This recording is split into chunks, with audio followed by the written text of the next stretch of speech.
मेगास्थनीज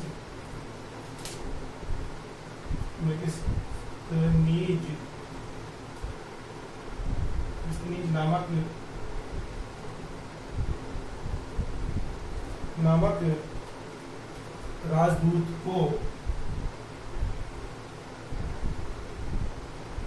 भेजता है। तो सेल्यूकस निकेटर चंद्रगुप्त मौर्य के दरबार में मेगास्थनीज नामक राजदूत को भेजता है और मेगास्थनीज वहाँ के पाटलिपुत्र के प्रशासन के बारे में बहुत ज्यादा लिखता है, बाद में चर्चा करेंगे अपन। तो मेगास्थनीज के द्वारा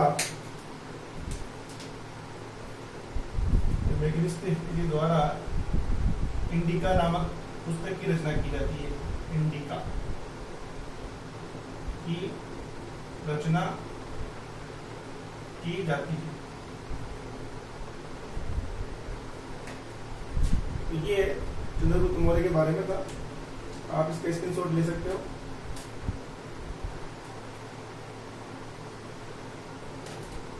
अब देखते हैं आगे। असल में क्या होता है कि मगध में अकाल पड़ता है, और अकाल तो चंद्रगुप्त मौर्य से अकाल से निजात नहीं मिलती है, तो वह अपने पुत्र बिंदुसार के पक्ष में गद्दी का त्याग करके पिछली बार चले जाते हैं और वहां पर संलेखना विधि के द्वारा अपना देह की त्याग कर देते हैं। और नेक्स्ट साधक है बिंदुसार।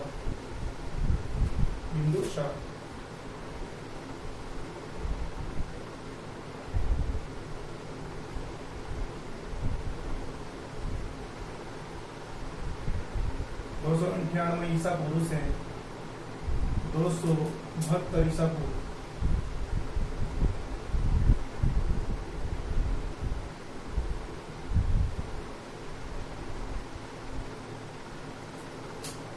तो 298 से 272 ईसा पूर्व तक शासन करते हैं बिंदुसार। ये चंद्रगुप्त का बेटा यह चंद्रगुप्त मौर्य का पुत्र और उत्तराधिकारी है।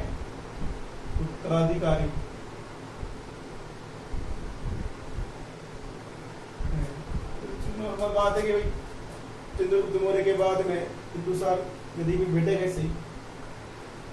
इसके बाद में जो बिंदुसार है उसको यूनानी लेखकों के द्वारा बिंदुसार को यूनानी लेखक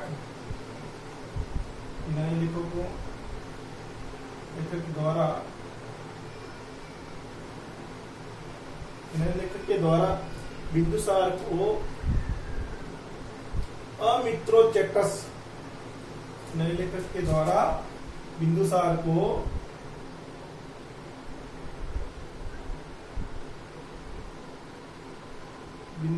को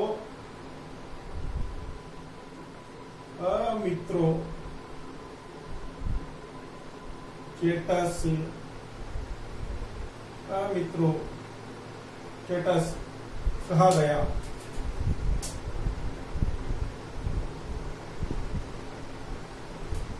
यूनानी लेखक है बिंदुसार को अमित्रोचेटस कहते थे या कहा गया, एक ही बात है।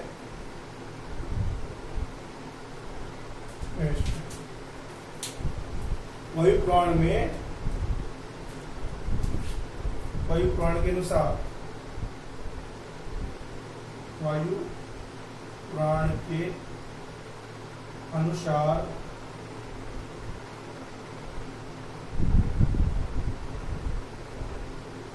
तो वायु पुराण है, उसके अनुसार बिंदुसार को भद्रसार कहते थे। क्या कहते थे? भद्रसार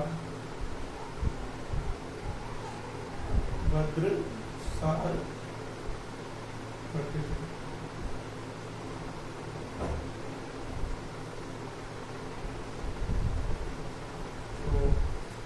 जैन ग्रंथों के अनुसार, जैन ग्रंथ के अनुसार सिंह से, क्या बोलते थे, सिंह से कहा जाता है।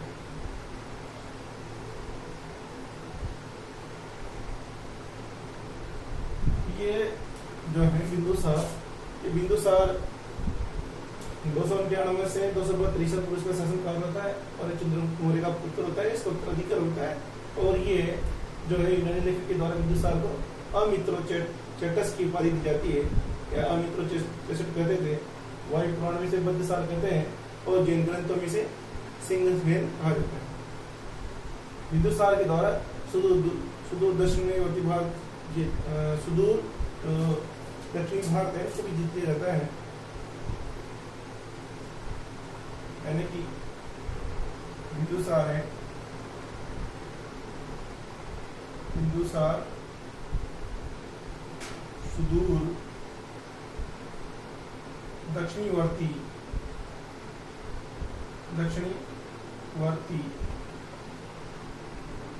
भूभाग पर भी, यानी कि दक्षिणी भाग पर भी ये कब्जा कर लेता है। बिंदुसार सुदूर दक्षिणवर्ती भूभाग को जीतकर मगध साम्राज्य में मिला लेता है, मगध साम्राज्य में मिला लेता है।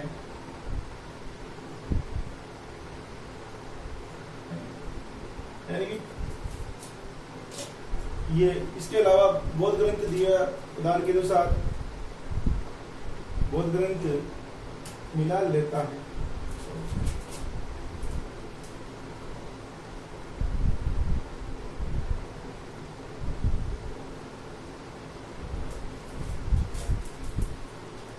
बौद्ध ग्रंथ दिए उदाहरण के अनुसार, नेक्स्ट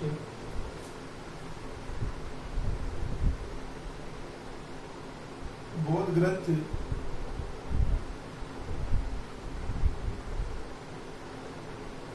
दिया उदाहरण के अनुसार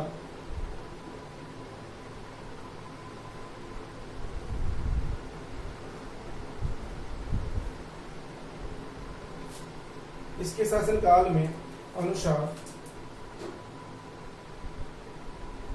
बिंदुसार के शासन काल में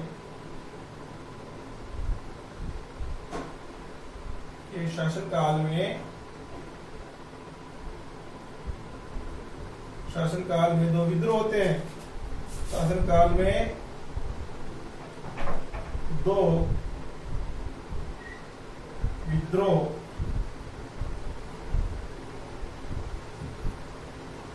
होते हैं। पहला विद्रोह होता है, दो विद्रोह होते हैं तक्षशिला में, तक्षशिला में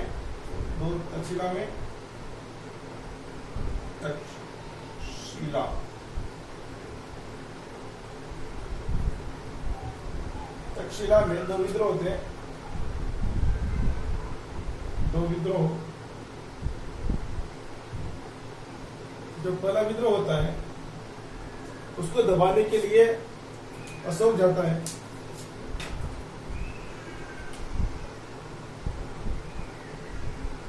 पहला विद्रोह दबाने के लिए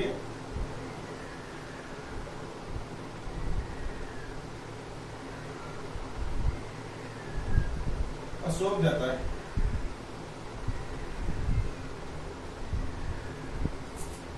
तो दूसरा विद्रोह होता है, दूसरे विद्रोह को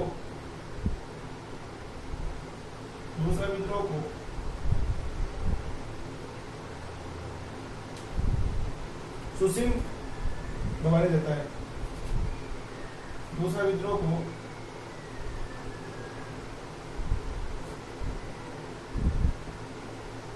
सुसिम दबाने जाता है। बौद्ध ग्रंथ देवदान के अनुसार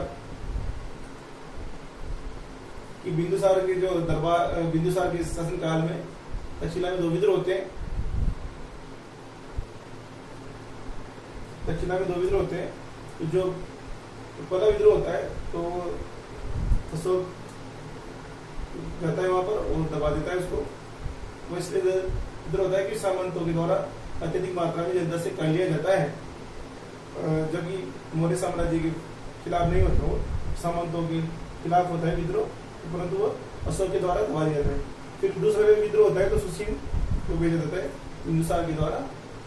तो ये यहाँ तक कि भाई ये इंद्रगुप्त मौर्य का पुत्र था, उत्तराधिकारी था।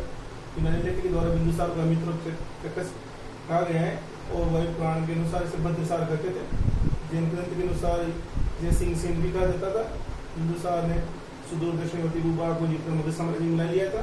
और बौद्ध ग्रंथ दिव्यदान के अनुसार बिंदुसार के शासन काल में 2 विद्रोह होते हैं, तक्षशिला में 2 विद्रोह होते हैं ऐसा। तो पहला विद्रोह तो दबाने के लिए तो अशोक जाता है, फिर दूसरा जो विद्रोह होता है उसको दबाने जाता है। अब आगे में देखते हैं, यहाँ तक आप स्क्रीनशॉट ले लीजिए।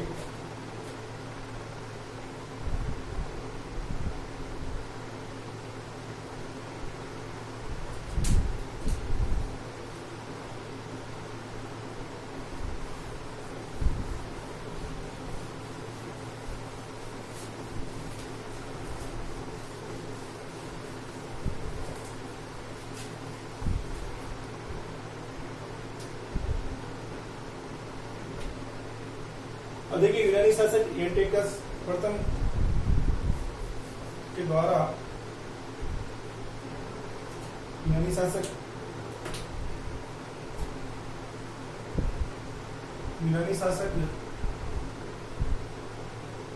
यूनानी जो शासक हैं एंटियोकस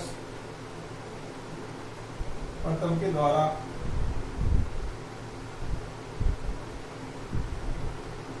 बिंदुसार के राज दरबार में यूनानी शासक एंटियोकस के द्वारा बिंदुसार के दरबार में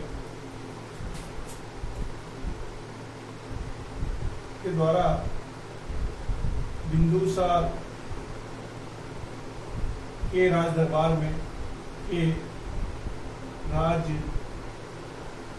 में दरबार में डाइमेकस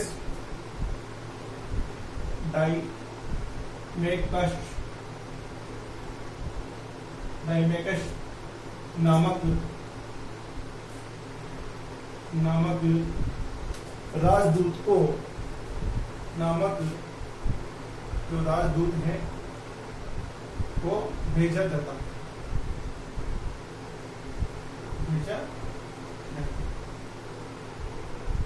जो यूनानी शासक एंटियोकस प्रथम, उसके द्वारा बिंदुसार के राज दरबार में डाइमेकस नामक एक राजदूत को भेजा जाता है। इसके अलावा प्लिनी के अनुसार प्लिनी के अनुसार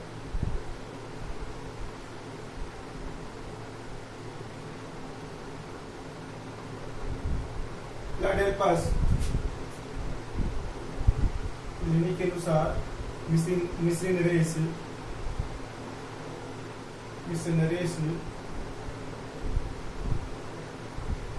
फिला डेल्फस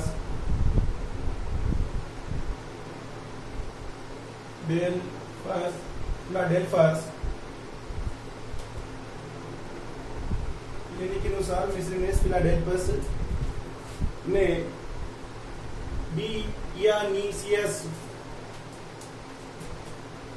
के अनुसार मिस्रीनेस फिलाडेल्फस ने बिंदुसार के दरबार में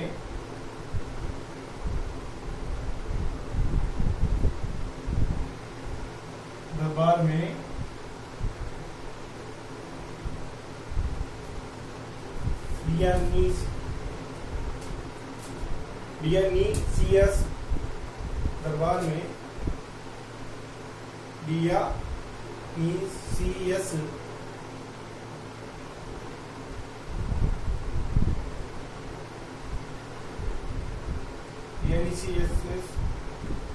डियानीसियस को राजदूत बनाकर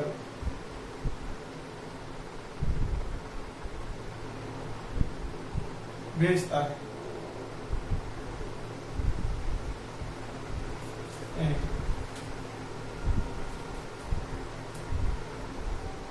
अब इसके बाद में हम तो ये है बिंदुसार। बिंदुसार के बारे में हम देखते हैं कि यूनानी शासक एंटियोकस प्रथम होता है, उसका द्वारा बिंदुसार के राज दरबार में डायमेकस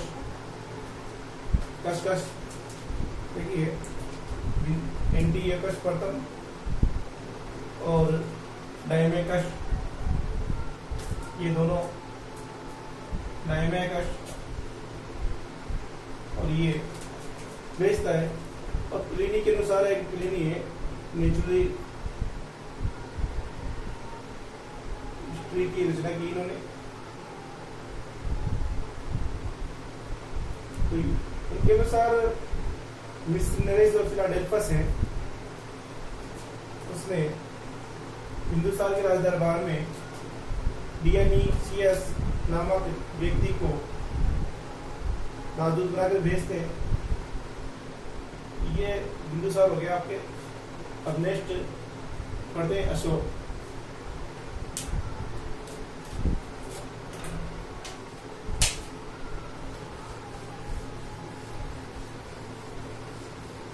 सम्राट अशोक के बारे में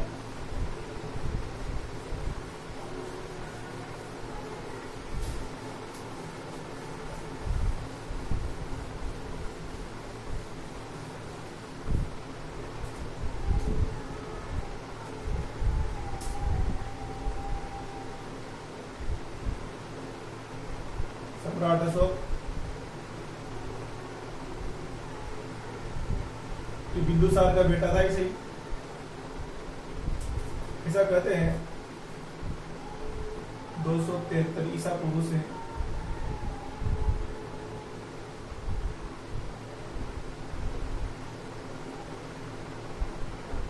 373 ईसा पूर्व से इनका शासन 232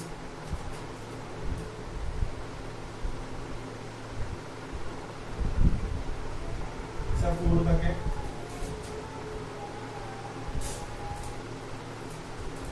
देखिए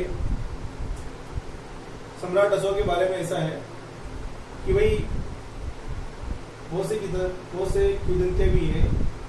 आपने सम्राट अशोक की फिल्म देखी शाहरुख खान की, इसमें ये अपने 99 भाई अवध करके ये मगध का सिंहासन पर बैठा था। परंतु जो भी है आपके जो सिलेबस में देने का वही पढ़ेंगे अपन कि बिंदुसार का बेटा था, बिंदुसार का पुत्र था और बिंदुसार की इच्छा के विरुद्ध बिंदुसार की इच्छा के विरुद्ध ये मगध का शासक बना था। विरुद्ध यह मगध का शासक बना था, क्योंकि बिंदुसार नहीं चाहता था कि अशोक शासक बने। इसके अलावा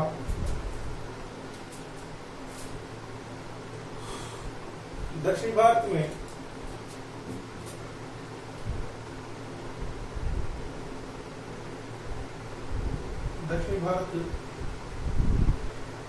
यानी कर्नाटक में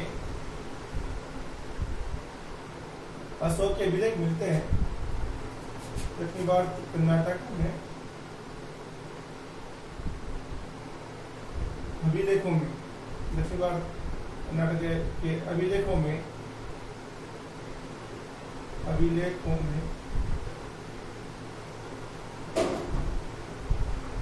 में दो अभिलेख हैं। एक है मास की, दो अभिलेखों में दो अभिलेख हैं मास की और गुजरा।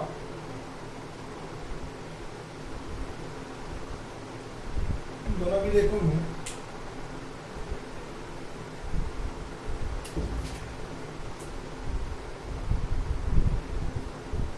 अशोक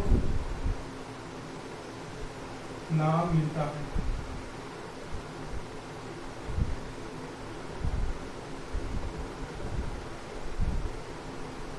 तो आपसे पूछेगा कि कौन से वो अभिलेख हैं जिसमें अशोक नाम मिलता है, तो वो है मास की और गुजरा अभिलेख है।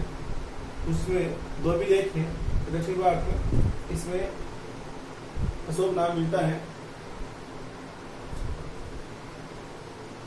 फिर नेक्स्ट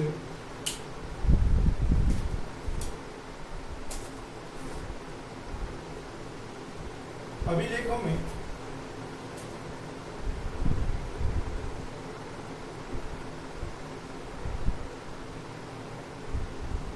अशोक को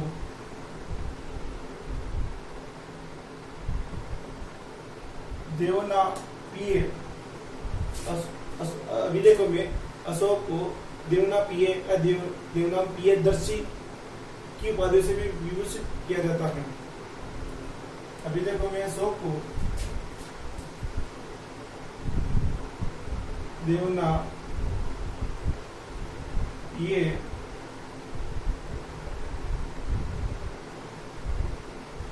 या देवनापिय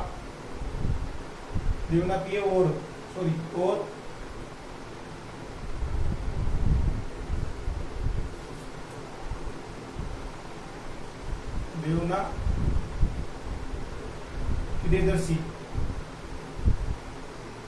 देवनापियदर्शी ना पिय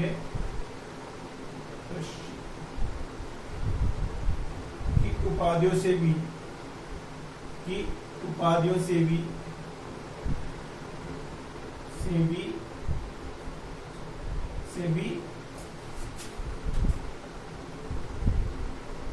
विभूषित किया जाता है। जो अशोक है